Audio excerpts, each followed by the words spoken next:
बोले दशहरे के दिन अगर नीलकंठ पंछी मिल जाए तो समझ लो तुम्हारी यूपीएससी पक्की।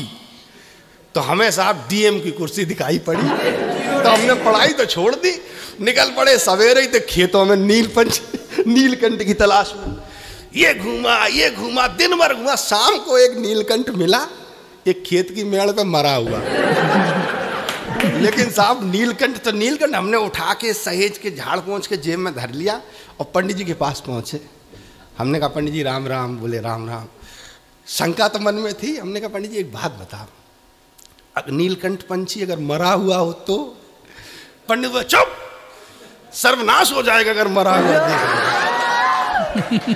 अब चक्कर में तो हमने जेब में हाथ डाला और निकाला और पंडित की गोद में धर लिया।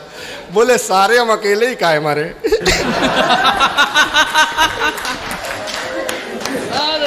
वाह वाह वाह। जब ऐसी कवित्री कविता सुनाती है उसके बाद किसी कवि को बुलाया जाता है तो बड़ा संकट होता है, लोग दूसरे मोड में बैठे होते हैं। और ऐसे में आप कवि को बुला दिया जाए, बहुत बढ़िया। और देखो हम तो साहब शुद्ध बीहड़ के लोग हैं, हमारे यहाँ तो डकैत बंदूकें नेतागिरी यही सब होती है।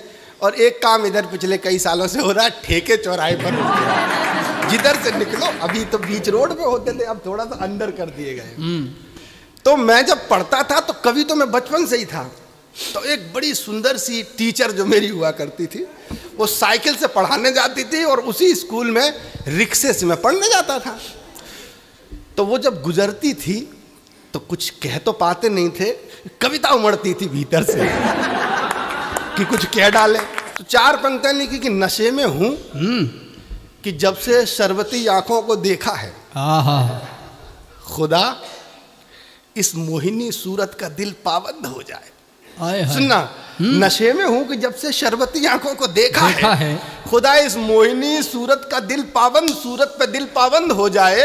अगर तू 4-6 चक्कर लगा दे मेरी बस्ती के, तो जो नुक्कड़ पे है दारू का ठेका बंद हो जाए। बहुत अच्छे, बहुत अच्छे, तो बहुत अच्छे, क्या बात है। शुरुआत तो अद्भुत है भाई। सारे कवियों का यही ये लक्ष्मण नेपाल का आदमी, मतलब और अच्छी बात है कि उसकी भी समझ में आ गई। हाँ अच्छा। समझता नहीं है, अस्पताल में भर्ती लखनऊ में, और एक चाइना का आदमी इसका दोस्त, तो वो इसको देखने चला गया। तो बदला पटाना अपने यहाँ नियम होता है कि तुम हमारे यहाँ पूरी खा जाओ तो हम तुम्हारे यहाँ खाने जाएंगे। तो जब वो बीमार हुआ तो अगला पहुँच गया वहाँ अस्पताल में और उसकी बोतल के पास खड़ा हो गया। तो वो एकदम से उठा और उसने हिचकी ली और एकदम उसने चाइनीज में चिन चाई चू चाई चाई कुछ बोल के और मर गया। भाई अरे क्या हुआ क्या हुआ। अगले को टेंशन, जब लोग वो इकट्ठा हुआ सबने उठाए तो कहा यार मरा कैसे। तो अगले ने बताया सच्चा आदमी, पहाड़ी आदमी सच्चा होता है। तो उसने कहा कुछ नहीं यार, मैं इसको देखने आया तो मैंने खड़ा हुआ और 1-2-3 बार उठा। और तो उसने कहा क्या, बोले कुछ नहीं था, चिंचाए चू चिंचाए। तो उसने एक कान के नीचे मारा चाइना वाले ने। बोले बेवकूफ, वो ये कह रहा था अब एक गधे ऑक्सीजन की नली पे से पैर तो हटा ले। क्या क्या नहीं आपने सुना। देखो हम लोग देसी लोग हैं, बहुत ज्यादा अक्लमंदी चला नहीं पाते हैं। घर वालों ने कहा कि डीएम होता है तो हमने भी सुन लिया कि डीएम होता होगा। तो बोले डीएम की तैयारी करने के लिए पढ़ाई करनी होती है। तो साहब दिल्ली पहुंच गए मुखर्जी नगर में यूपीएससी की तैयारी करने। हालांकि यूपीएससी का मतलब मनवीर को अब भी नहीं पता है। किसी को भी नहीं पता है। नहीं, सबको पता है। तो मैं पढ़ने गया तो एक वहां पंडित जी रहते थे। देखो देसी आदमी होता है जैसे ब्रज का आदमी, हर समय मस्ती में रहता है वो। हम लोगों की मस्ती अपनी तरह की। तो मैं पंडित जी के पास पहुंचा, 3-4 साल खूब रगड़ा, प्री नहीं निकला। तो मैं पंडित जी के पास पहुंचा, बोले पंडित जी कोई जुगाड़ बताओ। तो पंडित जी ने कहा कि देखो नीलकंठ पटवारी पक्षी देखा है नीलकंठ। तो हमने कहा देखा है। उनने एक कहावत सुनाई, नीलकंठ पटवारी पहली सिद्ध हमारी। हमने वो रट लिया। मैं 4 पंक्तियां पढ़ता हूं। जी भाई स्वागत, क्या बात है। पंक्तियां पढ़ता हूं कि कभी महफिल सुनना, कभी महफिल, कभी तन्हाई का डर काटता है। क्या बात है। आहा। तन्हाई का डर काटता है, कभी महफिल कभी तन्हाई का डर काटता है। डरे इंसान को परछाई का डर काटता है। क्या बात है। डरे इंसान को परछाई का डर काटता है। और मथुरा वालों, जुड़ना मेरे साथ। डरे इंसान को परछाई का डर काटता है। तुम्हारे शहर में लोग हमसे कहते हैं कि यार मथुरा के लोग वैसे ही हैं जैसे तब थे। सुनना मेरा दर्द और मेरा जवाब सुनना। और अमेरिका में ये जवाब पढ़ के आया हूं, सुनिएगा। डरे इंसान को परछाई का डर काटता है। तुम्हारे शहर में मां की नहीं सुनते हैं बेटे, हमारे गांव में भौजाई का डर काटता है। जिंदाबाद। क्या बात है, वाह वाह। तुम्हारे शहर में मां की नहीं सुनते हैं बच्चे। हमारे गांव में भौजाई का डर भाभी भी डांट देती है तो घर से नहीं निकलते हैं। ये संस्कार सीखे हमने, तुम हमको सिखाओगे कि हम महान हैं। तुम्हारे शहर में क्या बात है, मां की नहीं सुनते हैं बेटे, हमारे गांव में भौजाई का डर काटता है। पंक्तियां सुनेगा। धूल में लिपटे हुए बच्चे को पढ़कर देख लेना, या कभी दादी की उंगली को पकड़कर देख लेना, या कभी दादी की उंगली को पकड़कर देख लेना। और भी सुंदर लगेगा रूप शीशे में तुम्हारा, गांव की मिट्टी को चेहरे पर रगड़कर देख लेना। क्या बात है, वाह। गांव की मिट्टी को चेहरे पर रगड़कर देख लेना। हमने जो भी किया अद्भुत किया। एक शेर में पढ़ता हूं, इससे बढ़िया कोई शेर नहीं कहा। सुनिएगा। आज तक आपने सुना होगा कि प्यार करना तो क्षमा परवाने की तरह करना। अद्भुत प्रयोग कुछ भी याद न रखना। जिंदाबाद। लेकिन ये प्रयोग देकर जाता हूं, जिंदगी में जब भी कभी कोई ज्ञान की बातें बांटे तो सीना ठोंक के ये शेर कह देना, ये 2 पंक्तियां बता देना। शेर याद रहे तो ठीक, ना याद रहे तो केवल भाव बता देना। और तालियां इसलिए देना कि इस लड़के ने कुछ ऐसा कहा हो जो 5,000 साल से चली आ रही बातों को काट कर नया पेड़ खड़ा कर दिया हो। सुनिएगा। स्वागत। समंदर पार भी सबने कहा प्यार करना तो क्षमा परवाने की तरह करना, प्यार करना तो दीपक पतंगे की तरह करना। मैं बचपन से यही सुनता अद्भुत है, वाह। मुझे लगा ये परिभाषा कितनी खराब परिभाषा है यार। अद्भुत है। एक बूढ़ा बाप एक लड़के को पालकर 30 साल तक बड़ा करता है, उसको पढ़ाता है, खिलाता है, नए कपड़े पहनाता है, खुद फटे कपड़े पहनता है, उसके लिए अच्छे कपड़े लाता है, और वो लड़का किसी एक क्षमा के लिए आत्महत्या कर ले तो ये कुछ भी हो सकता है, प्यार नहीं हो सकता है। वाह। क्योंकि प्यार तो वो है जो जिंदगी दे। तू मुझे जीने का मौका दे, मैं तुझे जीने का। क्या बात है, अच्छा है। पंक्तियां पढ़ता हूं, मनवीर भाई सुनना। Love you. क्या बात है। समंदर पार भी पुरखों की थाती साथ रहती है। वाह। कि ज्यों जलते हुए दीपक में बाती साथ रहती है कि ज्यों जलते हुए दीपक में बाती साथ रहती है। मोहब्बत जब कभी करना तो पौधों की तरह करना। क्या बात है। जो गमलों में भी ले जाओ तो माटी साथ रहती है। क्या बात है। जिंदाबाद। मर गए तो काहे बात का प्यार। क्या बात है। प्यार तो वो है जो जिंदगी दे।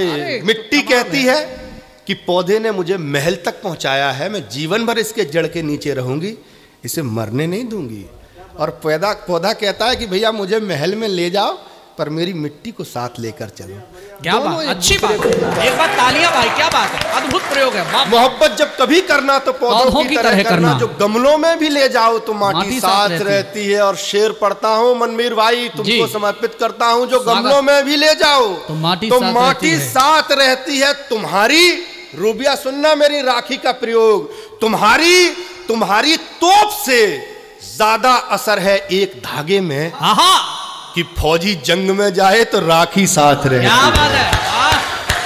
फौजी जंग में जाए तो राखी साथ रहती है। पंक्तियां पढ़ता हूं, सुनिएगा कि वो झूठे तर्क दे देकर सच्चाई काट देते हैं।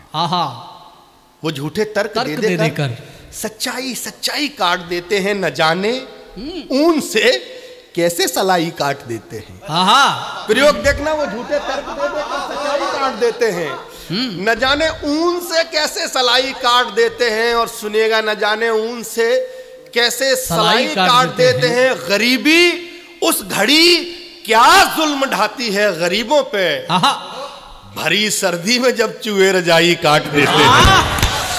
भरी क्या बात है, वाह वाह वाह। जब चूहे रजाई काट देते हैं। यहाँ पर खून के रिश्तों की ये कड़वी हकीकत है कि लालच में सगे भाई को भाई काट देते हैं। कि लालच में पंक्तियां पढ़ता हूँ, सुनिए भाई, सुनाइए। ये हिंदुस्तान है। मुझे नहीं लगता कि जो कुछ हो रहा है वो हो रहा है। एक कवि हुआ रहीम, यहाँ आपकी बेल्ट में, आगरा में। रहीम के बारे में ये कहा जाता है कि रहीम को तलवार और कलम पर समान अधिकार था। इटावा में एक कवि हुआ गंग, ऐसा कवि जिसने जहांगीर की आंखों में डालकर बोल दिया था, कभू न भड़वा रण चढ़े, कभू न बाजे बम। उस समय भाषा उनकी तरह होती थी। जब जहांगीर के सामने गंग ने बोला तो जहांगीर ने उसके हाथी के पांव से उसको कुचलवा दिया। तो उसने जाते हुए दो पंक्ति पढ़ी, कभू न भड़वा रण चढ़े, कभू न बाजी बम, सकल समाज को जोर के हाथ विदा होत कवि। और उसके बाद उसको हाथी के पांव से कुचलवा दिया। उसने रहीम को लिखा। रहीम बहुत सारा दान करते थे, घोड़े हाथी पैसा बांटते थे। ये हिंदुस्तान की परंपरा है। उसने लिखा कि सीखे कहाँ नवाब जू, देनी ऐसी देन ज्यों ज्यों कर ऊपर चढ़े, त्यों त्यों नीचे नैन। जितना ज्यादा दान करते हैं उतना ही नजर झुकती चली जाती है। तो उस बड़े सेनापति ने, जो इतना बड़ा सम्राट था, उसने लिखा कि सीखे कहाँ नवाब जू, देनी ऐसी देन ज्यों ज्यों कर ऊपर चढ़े, त्यों त्यों नीचे नैन। तो उसने कहा कि देवन हारा और है जो देवे दिन रेन, लोग भरम हम पर करे याविद नीचे नैन। अच्छा है।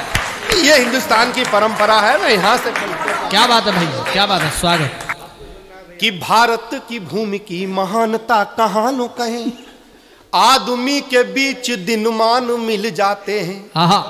ब्रज की इस रज को प्रणाम करते हुए पंक्तियां पढ़ता हूं। स्वागत। आदमी के बीच दिनमान मिल जाते हैं, कितने ही धर्म जाति, कितने ही संप्रदाय, भाव किंतु फिर भी समान मिल जाते हैं। क्या बात है, भाव किंतु फिर भी समान मिल जाते हैं। तो हिंदुओं के बीच में फिराक मिल जाते हैं। उर्दू का जो सबसे बड़ा शायर था फिराक गोरखपुरी, उसका असली नाम था रघुपति सहाय सक्सेना, जो सबसे बड़ा उर्दू का शायर था।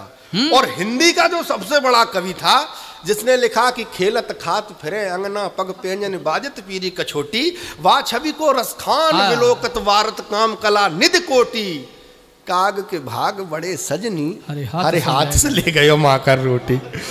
ये मुसलमान लिख रहा है और तब लिख रहा है। तब पंक्तियां पढ़ता हूं। आदमी के बीच दिनमान मिल जाते हैं, कितने ही धर्म जाति, कितने ही संप्रदाय, भाव किंतु फिर भी समान मिल जाते हैं। तो हिंदुओं के बीच में फिराक मिल जाते हैं, तो मोमिनों के बीच रस खान मिल जाते हैं। गोकुल की गलियों में प्यार से तलाशिए तो गाय को चराते भगवान मिल जाते हैं। गोकुल की गलियों में प्यार से तलाशिए तो गाय को चराते भगवान मिल जाते। जितने बड़े बड़े कांड हुए सब हमारे यहीं हुए, कृष्ण लीला। लेकिन एक कैरेक्टर जो है महाभारत में, उसने मुझे बड़ा आंदोलित किया। मैं उसका नाम लेता हूं, सुनिएगा लक्ष्मण। अच्छा है, छंद अच्छा है। सारी महाभारत को घोल के पिया, परंतु एकलव्य नहीं मिला वीर तेरे जोड़ का। क्या बात है, क्या बात है। सारी महाभारत को घोल के पिया, परंतु एकलव्य नहीं मिला वीर तेरे जोड़ का। राजवंश और आम आदमी के बीच द्वंद, आईना बना तू राज की अनीति होड़ का। क्या बात है। भीलनी के लाल तेरा पौरुष अक्षुण्ण रहे, तू ही था निदान इस दास्ता के कोढ़ का। अरे काट तो दिया अंगूठा गुरु दक्षिणा में, किंतु धूल में मिला दिया घमंड गुरु द्रोण का। वाह, अच्छा है, वाह, जिंदाबाद भाई, जिंदाबाद।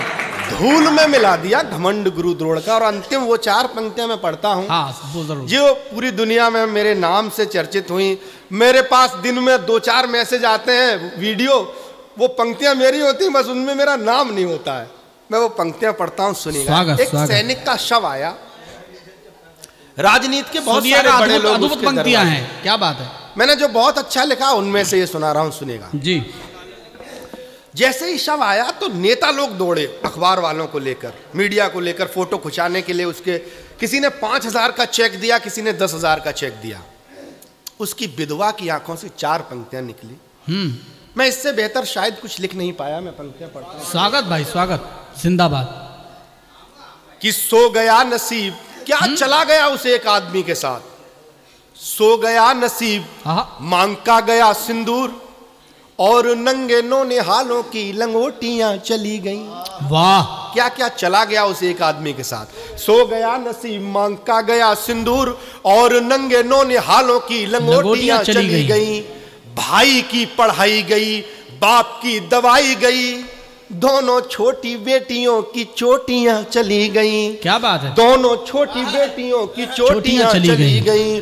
तो कैसा विस्फोट था कि एक पल भी न लगा, पूरे ही शरीर की बोटियां चली गईं। आपके लिए तो एक आदमी मरा हुजूर, किंतु मेरे घर की तो रोटियां चली गईं। आपके लिए